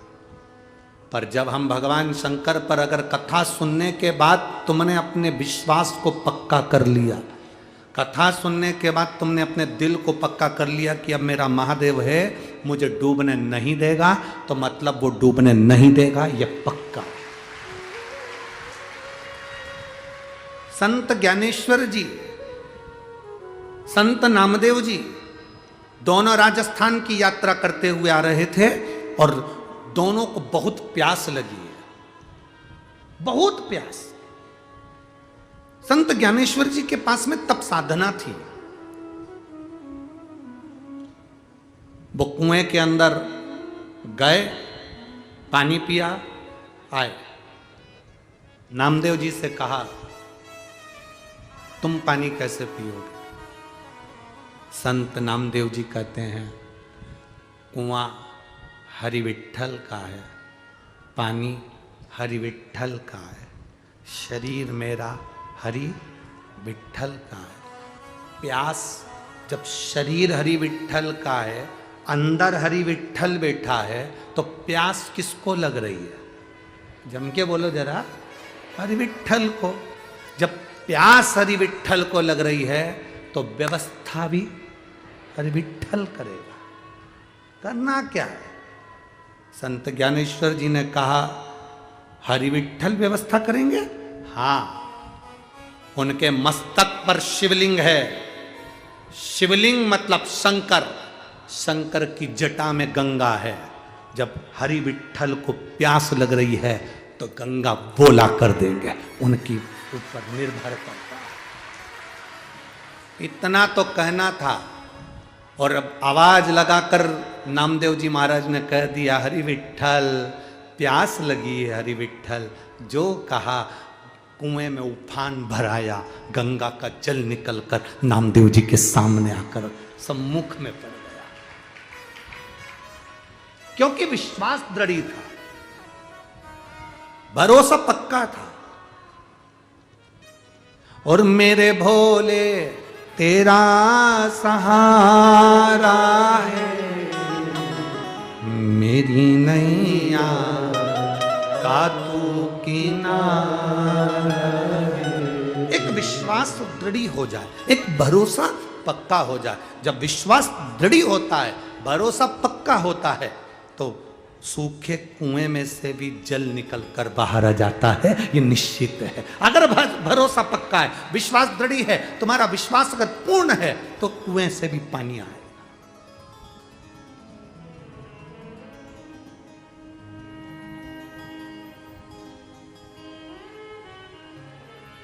एक व्यक्ति ने पूछा कि गुरुजी ये बताओ, इंसान और भगवान दोनों क्या क्या करते हैं?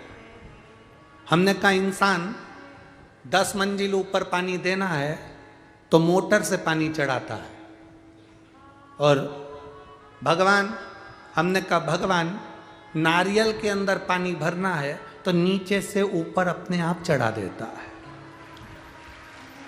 तुम्हें नीचे देना है, बिना मोटर के पानी नारियल के अंदर भर देता है, बिना मोटर के। और इंसान को टंकी भी भरना है तो मोटर चालू कर। एक विश्वास की दृढ़ता होना चाहिए।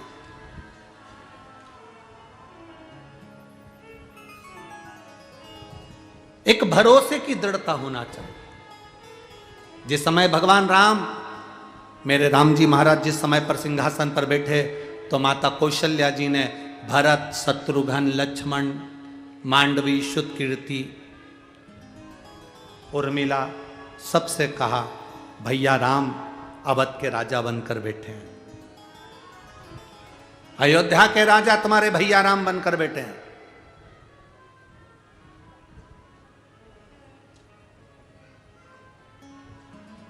और हमारे यहां का नियम है, जिस दिन राज सिंहासन पर भगवान बैठते हैं, जिस दिन राज सिंहासन पर कोई बैठता है तो वो अपने जो मांगा जाता है वो देना पड़ता। आज राम जी राजा बनकर बैठे हैं, मांगो जिसको जो चाहिए, जिसको जो चाहिए मांगो।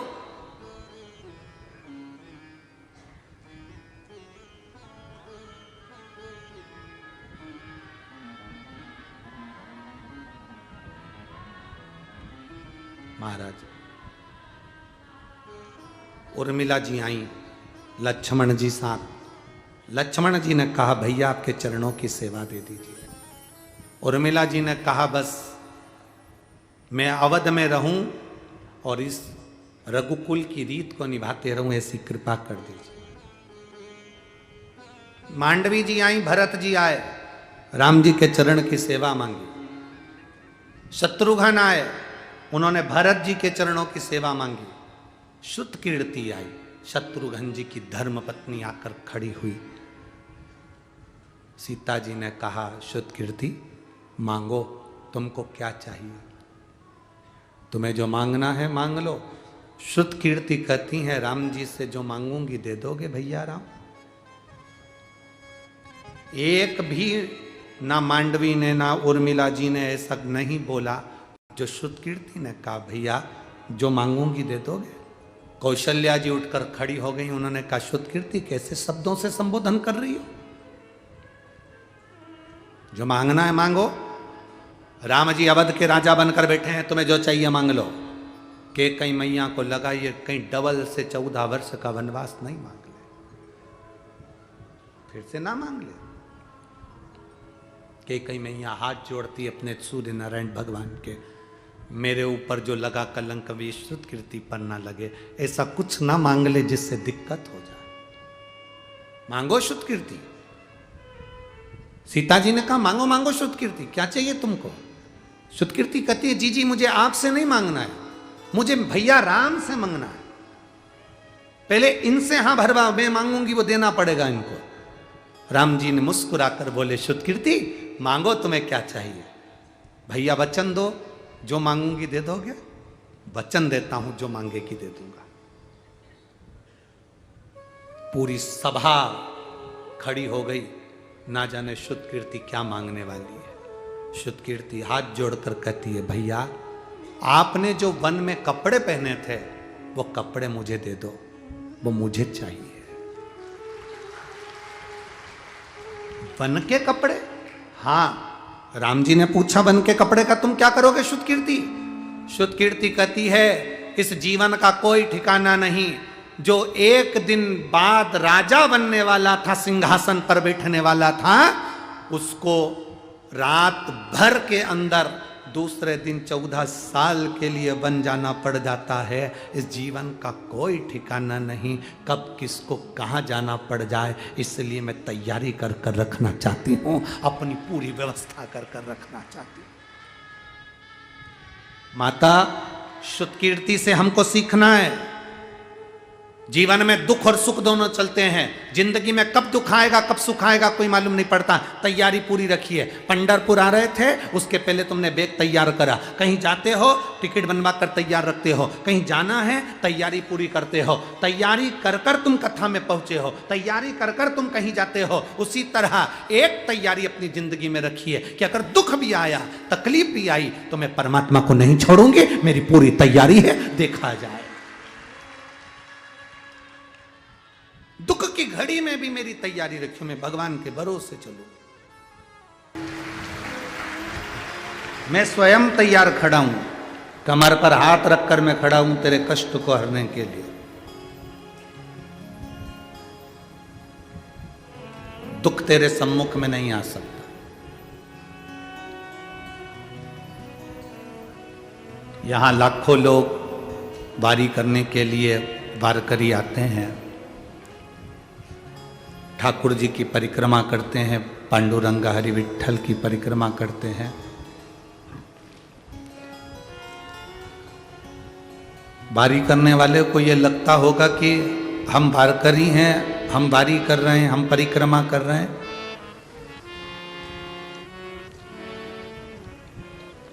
पर ईमानदारी की बात तो यह कहती है, शिव महापुराण की कथा यह वर्णन करती है, वारी करने वाला वारकरी पैदल चलकर भले 200 किलोमीटर से आ रहा हो, चाहे 500 किलोमीटर से आ रहा हो, चाहे 400 किलोमीटर से आ रहा हो, पूरे रास्ते में भले उसको प्यास लग रही हो, भूख लग रही हो, चाहे उसके शरीर में कहीं पर भी कष्ट हो रहा हो, पर पंढरपुर की जहां से सीमा लगती है, पंढरपुर की रज, चंद्रभागा नदी की रज जिस सीमा पर जाकर लग जाती है, उस सीमा में जब कोई प्रवेश करता है और अपना एक पांव भी रख देता है, तो उसकी सारी थकान मेरा हरि विठ्ठल अपने आप भर लेता है। मेरा शिव उसकी सारी थकान हर लेता है, पूरी थकान, पूरे कष्ट को हर लेता है। और वो मुख से विठ्ठल विठ्ठल राम कृष्ण हरि जपता जपता जपता जपता पहुंच जाता है।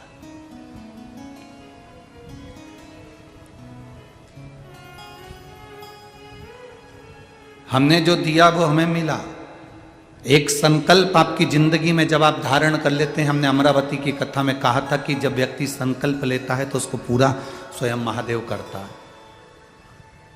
व्रत अमरावती की कथा में कहा था, यदि आप मंगलवार का व्रत कर रहे हो, शनिवार का व्रत कर रहे हो, सोमवार का व्रत कर रहे हो, बुधवार का व्रत कर रहे हो, गणेश जी का व्रत कर रहे हो, लक्ष्मी जी का व्रत कर रहे हो, दत्त भगवान का व्रत कर रहे हो, बृहस्पति का व्रत कर रहे हो, गुरु जी का व्रत कर रहे हो, शुक्रवार का व्रत कर रहे हो, शनिवार का व्रत कर रहे हो, चतुर्थी का व्रत कर रहे हो, पंचमी का व्रत कर रहे हो, तीज का व्रत कर रहे हो। हमने अमरावती की कथा में कहा था कि व्रत तुम कोई सा भी करो, किसी भी व्रत को करो, फल केवल जो भी व्रत करोगे, चाहे तुम संतोषी माता का कर लो, चाहे तुम लक्ष्मी जी का कर लो, चाहे तुम दत्त भगवान का कर लो, चाहे तुम बृहस्पति का कर लो, चाहे तुम गणेश जी का कर लो, चाहे तुम चतुर्थी का कर लो, चाहे तुम्हारी मर्जी पड़े जो व्रत करो। व्रत किसी का भी करोगे, पर फल मेरा महादेव ही देता है। व्रत किसी का भी करो, कारण क्या होता है? आपने अगर गणेश जी का व्रत करा, या आपने बृहस्पतिवार का व्रत करा, या आपने शुक्रवार का व्रत करा, या शनिवार का व्रत करा, तो देवता, पृथ्वी के देवता भगवान देवाधिदेव महादेव से पूछते हैं। जिस व्यक्ति ने व्रत करा उसके लिए पहले पृथ्वी के देव देवाधिदेव महादेव से पूछा जाता है कि इसने ये बुधवार का व्रत करा था, इसने गुरुवार का व्रत करा था, इसने शुक्रवार का व्रत करा था, इसने शनिवार का व्रत करा था, तो ये व्रत इसने पूर्ण किया कि नहीं किया, इसने सही व्रत धारण करा कि नहीं करा, इसने व्रत को अपनी जिंदगी में सही तरीके से उतारा कि नहीं उतारा। तुम व्रत किसी का भी करो, पर फल देने वाले तो केवल देवाधिदेव महादेव है। उनसे पूछा जाता है क्या ये व्रत करे हैं इसने, इसका फल इसको देना है? तब देवाधिदेव महादेव कहते हैं इसने बड़ी लगनता से व्रत करा है, इसलिए काम करो कि इसकी झोली में खुशियां प्रदान कर दो, इसकी झोलियां खुशियों से भर दो, इसको सुख प्रदान कर दो, इसको खुशियां प्रदान कर दो, इसके जीवन में सुख दे दीजिए, इसके जीवन में आनंद दे दीजिए। अब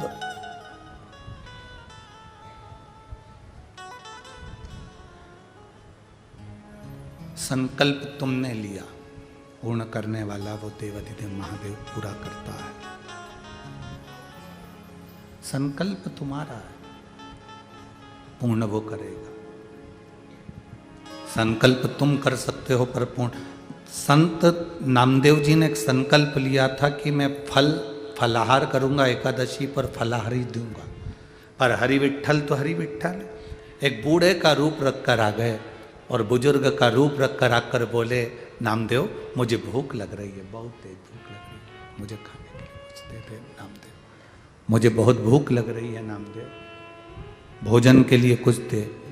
नामदेव जी ने कहा कि महाराज जी आज तो एकादशी है, मैं आपको फलाहार दे सकता हूं, कुछ फल दे दूं मैं आपको, कुछ फल प्रदान कर दूं मैं आपको। मैं आपको कुछ फल दे दूं? गला पकड़ रहे बाबू, मैं आपको कुछ फल दे दूं?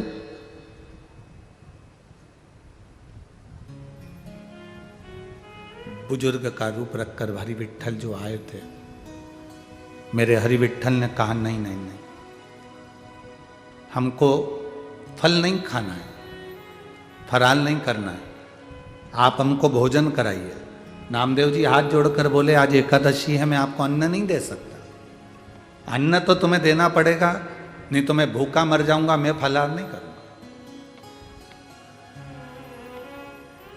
और मैं अगर मर गया तो मेरे मरने का दोष तुमको लगेगा। नामदेव जी बोले अगर आपके प्राण छूट गए भूखे रहकर तो दोष मुझे लगेगा, तो उससे अच्छा है कि मैं भी आपके साथ ही मर जाऊंगा। ये मैं रहकर करूंगा क्या, इससे तो मैं भी मर जाऊं तो अच्छा। और उसी समय पर वो बुजुर्ग ने अपने प्राणों को त्याग दिया। नामदेव जी ने अपने सखा वृंद को बुलाकर चंद्रभागा के तट पर चिता बनवाई 2। लोगों ने पूछा 2 चिता क्यों? नामदेव जी कहते हैं एक जो मरा वो और एक चिता मेरी, क्योंकि मैंने कहा था कि अगर तुम मरते हो तो मैं भी साथ में मर जाऊंगा, तो मेरी भी चिता बनाओ। एक चिता पर मुर्दे को रखा गया, दूसरी चिता पर नामदेव जी महाराज सो गए। लकड़ियां जम गई। हरि विट्ठल को लगा गजब का भगत पाया है रे, आगी में जा रहा है तो भी घबरा नहीं रहा है, अग्नि में जा रहा है तो भी नहीं घबरा रहा है।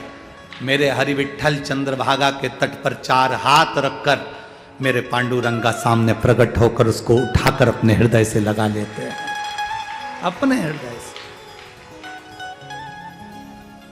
कहा नामदेव संकल्प तेरा था, पर उस संकल्प की परीक्षा लेना हमारी जवाबदारी, और परीक्षा मैं नहीं लेता हूं।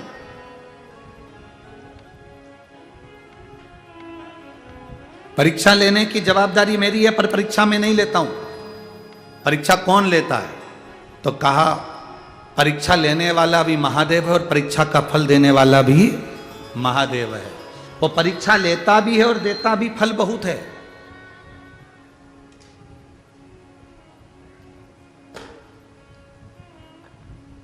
भगवान को जगन्नाथ कहा जाता है, भगवान को बद्रीनाथ कहा जाता है, भगवान को द्वारिका नाथ कहा जाता है, पर दुनिया में केवल एक देवादिदेव महादेव ऐसे हैं जिनको विश्वनाथ कहा जाता है, जो विश्व के नाथ हैं। कोई भूखा ना सोए, कोई खाली ना रहे।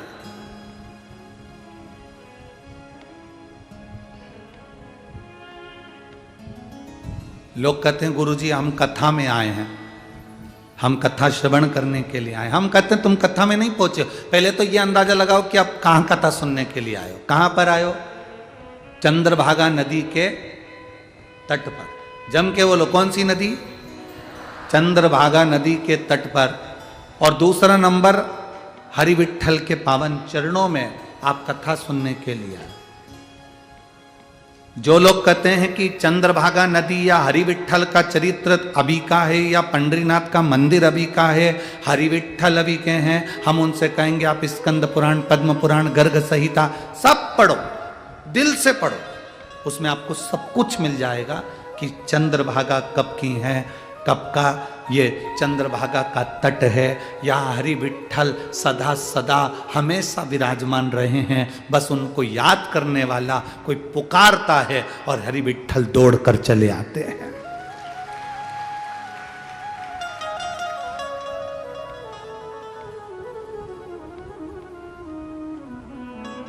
कितना कितना चरित्र वर्णन करा गया।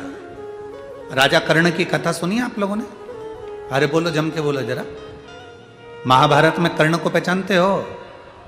जम के तो बोलो, पहचानते हो सब लोग?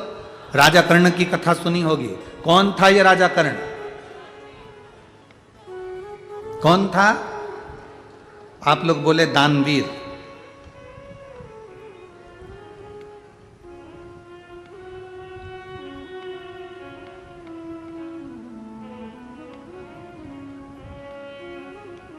दानवीर कर्ण थे। फिर भी मरे तो पानी के खड्डे में रथ का पहिया फंस गया था और उस पहिए को निकालने में मर गए। जरा विचार करना, कर्म की गति देखिए राजा कर्ण की। जिंदगी भर दुनिया के लोगों ने कहा कि ये दानवीर कर्ण थे, दानवीर कर्ण थे, दानवीर कर्ण थे। सत्यभामा जी ने भगवान कृष्ण से पूछा था, अगर ये दानवीर कर्ण है तो फिर पानी के खड्डे में रथ फंसकर क्यों मरा? भगवान कृष्ण ने कहा, सत्यभामा तुम्हें मालूम नहीं है, जिस समय अभिमन्यु मर रहा था उसने हाथ जोड़कर राजा कर्ण से कहा था, मेरे प्राण छूट रहे महाराज, तुम्हारे पास में थोड़ा सा पानी पड़ा हुआ है, मुझे थोड़ा सा पानी पिला दो, मैं मरने वाला हूं। मुझे मरते समय लोग गंगा का जल देते हैं, तो मुझे पानी पिला दो, मैं प्यासा हूं, मुझे पानी पिला दो, मैं प्यासा हूं, मुझे पानी पिला दो। पर राजा कर्ण 1 इंच नहीं हिला, और 1 इंच नहीं हिला, ना पानी का 1 चुल्लू पानी उसको पिलाया, मर गया। तब भगवान कृष्ण कहते हैं, यह कर्म की गति है। जो पानी मांग रहा था अभिमन्यु पीने के लिए, वही पानी धीरे धीरे गलकर भूमि को दलदल कर दिया और उसी में राजा कर्ण फंसकर मर गया। यह कर्म की गति है, यह कर्म का खेल है।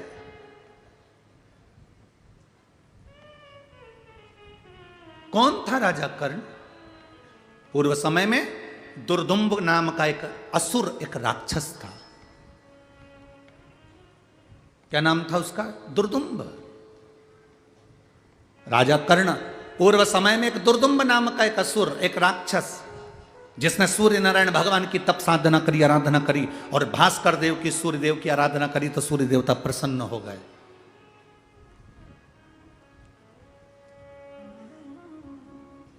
सूर्य नारायण ने पूछा, दुर्दुम्ब क्या चाहते हो? दुर्दुम्ब कहते हैं, महाराज बस मेरे मरना नहीं चाहता, आप मुझे बस एक वर दे दो कि मेरे प्राण ना छूटे। भास्कर देव सूर्य नारायण ने कहा, संसार में जो जन्मा है उसे तो मरना पड़ेगा, जो मृत्यु लोक में जन्म लेता है उसकी मृत्यु निश्चित हो जाती है।